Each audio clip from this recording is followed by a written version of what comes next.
Namimiss ko tong kumpare kong magtagay eh. Halos 3 buwan na yata kami nakakapagtagay nito. Puro na lang biyahe ng biyahe. Ano ba tayo muna magtagay? Wala, bawal muna halak sa akin. Bawal muna tagay. What? Mataas ang blood sugar ko.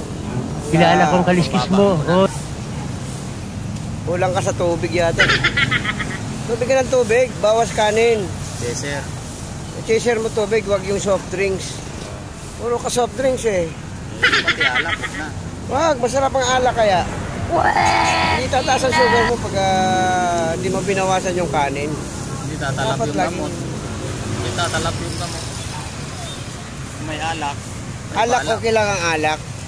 Wag lang yung kanin. Pag sobrang kanin talaga tatasan ka. Sugar mo, di ba? Namimiss ko na to. May alak. Balak. Kaya iwas muna sa alak. What? A few moments later. Taas ang sugar mo eh. Ano yan? Nakikita ko. Oh. Ano yan? Sarap niyan. Roaster. Kilala kong kaliskis mo. Ano, Oh. pwede na yan? Pampapal ng cholesterol. Umpisa na natin. Gago! Pwede na? Oh, yan oh. Yan yata eh. Naintindihan niya. Pampababa ng kolesterol yan. Gago!